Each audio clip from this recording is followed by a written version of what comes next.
अस्सलाम वालेकुम। मेरा नाम गुलाम अकबर है और मैं किंग एडवर्ड मेडिकल यूनिवर्सिटी का फर्स्ट ईयर एमबीबीएस का स्टूडेंट हूँ। आज की वीडियो हमारी एनएमडी कैट के लिहाज से बहुत ज़्यादा इंपॉर्टेंट है, क्योंकि एंड वाले जो 7 डेज़ होते हैं आपकी प्रिपरेशन के, ये आपका डिसाइड कर रहे होते हैं कि आपका एनएमडी कैट में किस तरीके से स्कोर होगा। अगर आप एंड वाले 7 डेज़ को अच्छे तरीके से यूटिलाइज़ कर लें तो आपके 3 या 4 मंथ में जो आपके प्रिपरेशन में फ्लॉज होते हैं वो दूर हो जाते हैं। अगर आप इन 7 डेज़ को अच्छे तरीके से यूटिलाइज़ ना करें तो आपकी जो 3 और 4 मंथ की प्रिपरेशन होती है वो भी आपकी ज़ाया चली जाती है। तो आपने किन चीज़ों को इन 7 डेज़ में फॉलो करना है, किस तरीके से प्रिपरेशन करनी है, या मैंने किस तरीके से इन 7 डेज़ में प्रिपरेशन की थी, ये मैं आपके साथ शेयर करूँगा। तो काइंडली वीडियो के स्टार्ट होने से पहले वीडियो को लाइक कर दें और चैनल को सब्सक्राइब कर दें। जो सबसे पहला काम आपने इन 7 डेज़ में करना होता है वो आपने अपनी प्रिपरेशन को बढ़ाना होता है। मोस्ट स्टूडेंट्स क्या कर रहे होते हैं, वो अपनी एंड वाले 7 डेज़ में आके बुक्स को रख देते हैं और डिफरेंट अकेडमीज़ की प्रैक्टिस बुक से या ऑनलाइन प्रैक्टिस मटेरियल निकाल के वहाँ से प्रैक्टिस करना स्टार्ट कर देते हैं और अपनी बुक्स को रिवीजन नहीं देते। तो आपने सबसे पहले तो ये मिस्टेक नहीं करनी, क्योंकि आपकी जो पेपर वहाँ पे आना है वो आपका डिफरेंट अकेडमीज़ की प्रैक्टिस बुक से नहीं आता होता। उनका बहुत वाइड क्वेश्चन बैंक होता है, वहाँ से वो अपनी एमसीक्यूज़ दे रहे होते हैं। तो अगर आपने बुक को अच्छे तरीके से पढ़ा हुआ है, अपने कॉन्सेप्ट को अच्छे तरीके से क्लियर किया हुआ है, तो वो ही आपको हेल्प आउट करेगा। बाकी डिफरेंट अकेडमीज़ की जो प्रैक्टिस बुक से आपने प्रैक्टिस की है उसको आपका कोई फ़ायदा नहीं होगा। तो आपने एंड वाले 7 डेज़ में आके मैक्सिमम यही करना है कि अपनी मैक्सिमम प्रिपरेशन करें, प्रैक्टिस बुक को साइड पर रखें, मैक्सिमम रिवीजन करें। और अगर आप प्रैक्टिस करना ही चाहते हैं तो आप डेली के कोई 1 या 2 एफएलपीज़ निकाल के कर लें किसी अच्छी अकेडमी के। सेकेंडली आपने क्या करना होता है, आपने इन 7 डेज़ में कोई एक्स्ट्रा मटेरियल नहीं पढ़ना। I am saying it again कि आपने इन 7 डेज़ में कोई भी एक्स्ट्रा मटेरियल नहीं पढ़ना। आपने 3 और 4 मंथ में जो आपने पढ़ा है या आपने एंड वाले 7 मंथ में जस्ट अपनी बुक पे ही गौर करना है। और आपने फॉर एग्जाम्पल अपने कोई शॉर्ट नोट्स बनाए हैं तो आपने उन शॉर्ट नोट्स को पढ़ना है। ऐसा नहीं करना कि आप 7 डेज़ में सोचें कि अच्छा एक बंदे ने शॉर्ट लिस्टिंग की हुई थी, फिज़िक्स की फार्मूलाज़ की हुई थी, या आपके एंड वाले 7 डेज़ में आके एकदम से ख्याल आता है कि अच्छा मैंने पहले फेडरल नहीं पढ़ी थी तो मैं एंड वाले 7 डेज़ में फेडरल पढ़ लूँ। तो ये काम तो बिल्कुल भी नहीं करना।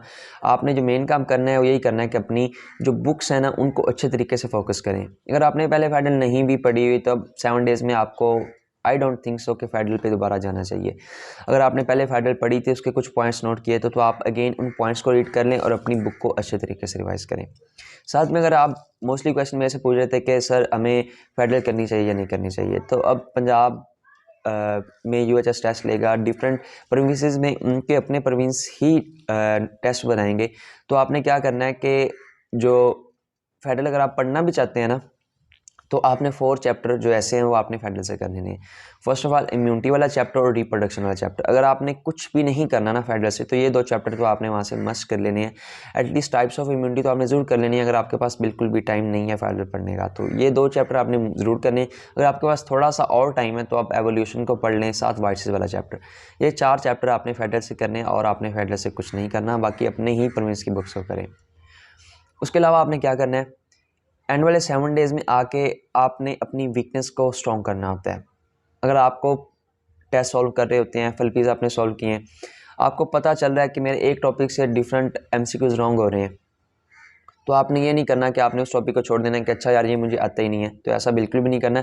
एनएमडी कैट के अंदर सब कुछ इंपॉर्टेंट होता है। तो अगर आपके कोई ऐसे टॉपिक्स हैं जो आपके वीक हैं तो काइंडली ये आपने काम करना है कि एंड वाले जो वीक टॉपिक्स हैं उनको थोड़ा ज़्यादा टाइम दे लें जब आप रिवीजन करें, और आपके जो स्ट्रॉन्ग टॉपिक्स हैं उनको अच्छे तरीके से रीड दे लें। कोई भी काम ऐसा नहीं करना कि बस एक बार पेज घुमाने वाली बात के एक पेज की आगे गया, इस तरीके से नहीं पढ़ना। अच्छे तरीके से टाइम दे के आप एक दिन में एक बुक को अच्छे तरीके से रिवाइज कर लेते हैं। उसके बाद आपने क्या करना है, अपना एक स्केड्यूल सेट करना है। अगर आपके पास 7 डेज़ हैं, 8 डेज़ हैं, 9 डेज़ है, 10 डेज़ है, तो उसके अकॉर्डिंग आप अपना एक स्केड्यूल सेट करें कि आपने उन 7 या 8 डेज़ के अंदर आपने एक पूरी रिवीजन करनी है और एंड पे आपके पास 1-2 दिन रिवीजन होने चाहिए आपकी फाइनल रिवीजन के लिए। अगर मैं होता तो मैं किस तरीके से अपना स्केड्यूल बनाता। सबसे पहले आपके पास 4 सब्जेक्ट हैं, इंग्लिश है, उसके बाद लॉजिकल रीजनिंग का थोड़ा बहुत पोर्शन है, ठीक है, वो एक ही सब्जेक्ट आप काउंट कर सकते हैं। फिजिक्स है, केमिस्ट्री है और बायो है। तो आपने जो मोस्ट डिफ़िकल्ट आपको चीज़ लगती है ना, वो आपने क्या करना है कि आप उसके लिए 2 दिन रख लेने हैं। लाइक मेरे लिए सबसे जो मुझे डिफ़िकल्ट लगता था वो वाई लगता था, क्योंकि उसमें मोस्टली चीज़ें रिवाइज़ करने वाली होती हैं, याद करने वाली होती, तो वो भूलने वाली होती। तो आपने उस चीज़ को 2 दिन दे लेने हैं। बाकी जो आपको टॉपिक्स ईजी लगते हैं, जो आपको बुक्स आसान लगती है, आपने उसको 1-1 दिन दे लेना है। सबसे पहले आप कोशिश करें कि आप फिज़िक्स को करें पहले दिन। सेकंड डे में आप क्या करें, आप केमिस्ट्री को कर लें। थर्ड डे में आप क्या करें कि आप बायोलॉजी को करें, तीसरे और चौथे दिन। उससे क्या होगा, एंड पे बायोलॉजी करने का फ़ायदा क्या होता है आपको। अब अगर आपने बायोलॉजी पहले की हुई है तो आपको पता है कि बायोलॉजी याद रखने वाली चीज़ है। अगर आप एंड पे करेंगे तो आपको बायोलॉजी के पॉइंट्स याद रह जाएंगे। अगर आप पहले रीड कर लेते तो हो सकता है कि आपको वहाँ पे कुछ चीज़ें मिक्सअप हो रही हों। तो कोशिश करें कि बायोलॉजी को आप एंड पे करें, उसके बाद आप एक दिन फिजिक्स को लगा लें, एक दिन इंग्लिश और लॉजिक रीजनिंग को लगा लें। इस तरीके से 5 या 6 दिन के अंदर आपकी ना कंप्लीट रिवीजन हो जाती है 5 दिन के अंदर। उसके बाद आपके पास एलडीज 2 या 3 डेज़ बच जाएंगे, उसके अंदर आपने अपनी फाइनल रिवीजन दे लेनी है। इस तरीके से लेके अपने एक अच्छा स्केड्यूल बनाना है, अपने वीक पॉइंट्स को आपने कवर करना है। उसके अलावा आपने इन 7 डेज़ में अच्छे तरीके से अपनी प्रिपरेशन पर गौर करना है, ना कि अपनी प्रैक्टिस के ऊपर। एक और पॉइंट मैं कहना चाहूँगा, इन 7 डेज़ में आके ना काफ़ी बच्चे कंफ्यूज हो रहे होते हैं कि मैंने पढ़ा है लेकिन मुझे याद नहीं आ रहा। तो ये एक नॉर्मल सी चीज़ होती है। जब आपके पास टाइम कम बच जाता है, आपका सिलेबस ज़्यादा होता है, आपने इतना पढ़ा तो आपको लग रहा होता है कि अच्छा मैंने पढ़ा था लेकिन मुझे अब आता नहीं है। तो ऐसा नहीं होता, आपने एमसीक्यू सॉल्व करना होता है। अगर आपने पहले पढ़ा हुआ है ना, तो आप जब टेस्ट के अंदर जाएंगे तो आपको ये चीज़ बड़ी ईजी लगेगी। आप वहाँ पे आपके माइंड में खुद ब खुद आ जाएगा कि मैंने ये अच्छा पहले पढ़ा था। लाइक अभी हमारे स्टैंडअप हुए थे तो उसमें मैंने पढ़ा तो सिलेबस ज़्यादा था, टाइम थोड़ा था, तो मुझे लगा कि मुझे कुछ नहीं आता। लेकिन जब हमने टेस्ट वगैरह दिए तो वो अल्हम्दुलिल्लाह सारी चीज़ें रिमाइंड हो जाती हैं। ये एनएमडी कैट के अंदर भी यही सीन था। जब टेस्ट वगैरह था तो यही लगता था कि कुछ नहीं आता। 1-2 दिन पहले फीलिंग्स आ रही होती, क्योंकि इतना सिलेबस होता है, आपको बार बार कोई टॉपिक ये याद आ रहा होता है, कोई टॉपिक वो याद आ रहा होता है कि अच्छा मैंने रिप्रोडक्शन पढ़ी थी, उसमें पता नहीं कौन से पॉइंट थे, कौन से टॉपिक्स थे। फिर आप याद करते हैं अच्छा फिजिक्स का ये चीज़ था। तो ये सारी चीज़ें ना जब इकट्ठी हो जाती हैं ना, तो आपको लग रहा होता है कि आपको कुछ नहीं आता। तो आपने ऐसे नहीं करना कि आप 1 मिनट में बायो निकाल के बैठ गए हैं, दूसरे मिनट में क्वेश्चन निकाल के बैठ गए हैं, आपको एकदम याद आया कि नहीं जी वो टॉपिक बड़ा इंपॉर्टेंट था और वो मुझे थोड़ा वीक लग रहा है, आप उसको निकाल के बैठ गए। तो इस तरीके से नहीं करना। एक अच्छा जो आपने स्केड्यूल बनाया ना, आपने अपने स्केड्यूल के अकॉर्डिंग ही चलना है, ना कि उसको बार बार कभी ये टॉपिक कर लिया कभी वो टॉपिक कर लिया।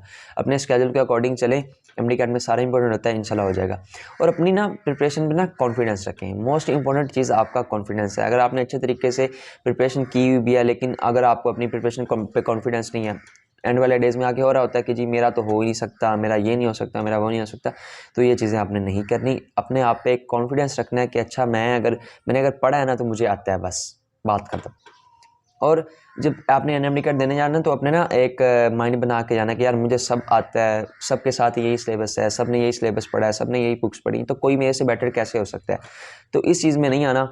आप मोस्टली टीचर से सुन भी रहे होते हैं कि 2 लाख बच्चा एग्ज़ाम दे रहा होता है, 3300 सेलेक्ट हो रहे होते हैं। तो उसकी रीज़न क्या होती है? अकॉर्डिंग टू मी उसकी सबसे बड़ी रीज़न आपकी पहला प्रिपरेशन होती है, लेकिन जो मेजर रीज़न आ रही होती है वो आपका कॉन्फिडेंस होता है जो आप वहाँ पे शो कर रहे होते हो। अगर आप वहाँ पे जाके कंफ्यूज हो जाएंगे कि मैंने कुछ नहीं पढ़ा, मैंने वो नहीं किया, तो ये चीज़ें आपने बिल्कुल भी नहीं करनी। अपने आप पे एक कॉन्फिडेंस रखें कि मुझे सब आता है। चाहे कुछ नहीं भी आता ना, बस अपने दिल को समझाना है। आपने मूवी में भी सुना होगा, ऑल इज़ बेस्ट, एवरीथिंग। तो वो रूल आपने लाइफ में अप्लाई करना है कि मुझे सब आता है और इंशाल्लाह मैं यहाँ पे एस कर लूँगा। तो इंशाल्लाह आपका जो दिल है उसको समझा के रखना है, अपने माइंड को उलझाना नहीं है और कॉन्फिडेंट रहना है। तो इंशाल्लाह ये चीज़ें आपको बहुत ज़्यादा हेल्प आउट करेंगी एंड वाले डेज़ में आके। और अपने पेरेंट्स से दुआएं लें, नमाज़ें पढ़ें, एंड पे तहज्जुद पढ़ें। ये चीज़ें जो होंगी ना आपको स्पिरिचुअली भी स्ट्रॉन्ग बनाती हैं, आपका अल्लाह पे यकीन बढ़ता है। जब आपका अल्लाह पे यकीन बढ़ जाता है ना, तो आपका अपने ऊपर भी यकीन बढ़ जाता है। तो ये चीज़ें काइंडली आपने फॉलो करनी है कि एनएमडी कैट में अच्छा स्कोर करने के लिए स्पिरिचुअली भी अपने आप को स्ट्रॉन्ग करना है, अपना कॉन्फिडेंस बहाल रखना है, एंड वाले डेज़ में आके अपने वीक पॉइंट्स को स्ट्रॉन्ग करना है, ठीक है, अपने आप पे कॉन्फिडेंस रखना है और मैक्सिमम अपने प्रिपरेशन को टाइम देना है, आपने प्रैक्टिस को कम टाइम देना है। एफएलपीज़ वगैरह सॉल्व करें। और एक काम की बात, जो डिफरेंट अकेडमीज़ के एफएलपीज़ होते हैं ना, जब एक टेस्ट होता है यूएसएस का, तो नॉर्मली स्टार या किप्स या स्टेप, इनके जो एंड वाले 2-2 3-3 एफएलपीज़ होते हैं ना, ये आपने ज़रूर सॉल्व करने हैं। उसका फ़ायदा क्या होता है, हर साल एट लीस्ट 20 या 25 एमसीक्यूज़ ऐसे होते हैं जो एंड वाले 3 एफएलपीज़ में आए हुए होते हैं। तो एज अ गेस ही, लेकिन आपने ना एंड वाले 3-3 एफएलपीज़ हर अकेडमी के सॉल्व कर लेने हैं। इंशाल्लाह ये बहुत हेल्प आउट होगा आपके लिए अगर आप इन सारी स्ट्रेटजीज़ को फॉलो करेंगे। Best of luck for your NMD CAT. शुक्रिया।